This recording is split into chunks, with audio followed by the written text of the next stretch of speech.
In upstate New York, there is a plastics plant that is installing a multi-million-dollar filtration system after high levels of chemicals linked with cancer were found in the water. Dr. Marc Siegel is with me now. Dr. Siegel, great to see you. What is in this water that is linked to cancer? It's a chemical called PFOA, and the last time they tested it over the summer, they found 18,000 parts per thousand. That is a lot. It's found in municipal wells, so they're saying don't drink the water in municipal wells. It makes sense because we're seeing increases of very strange kinds of cancers, testicular cancer, pancreatic cancer, renal kidney cancer. You know, and people are getting sick from it, fatigue, bloating, they're getting pains, joint aches.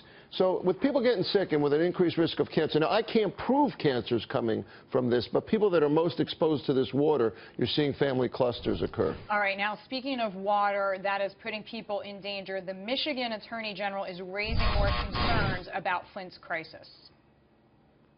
I would certainly not bathe a newborn child or a young infant in this bad water.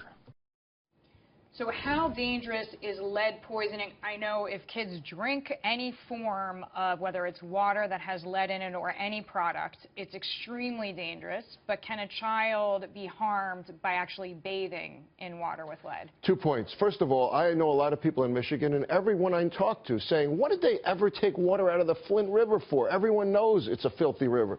Secondly, as opposed to what we just talked about with a chemical, Deirdre, in this case, it's a slow creeping problem. The problem with lead is someone gets to be 5 years old and they're not doing as well in school. It causes developmental problems, neurological problems. So it isn't so much. It's very serious. It's very, very serious, and it isn't so much that someone's necessarily going to get as sick as if they ate paint off of a wall, let's say. But over time, you're going to see problems with behavior, neurological problems. I'm worried about this. For people who are there, who fear they may be exposed, I hear what you're saying. There's no blazing symptom right up front. But what can parents do? Well, parents can get a lead level, for one thing. You can go to see your physician. You can get tested for it. And if there's a great concern, have a neurologist examine you. I think that that's very important for kids. And obviously, the less exposure, the better. Again, I don't want to scare people. No, but people need the information. People need to be taking it seriously.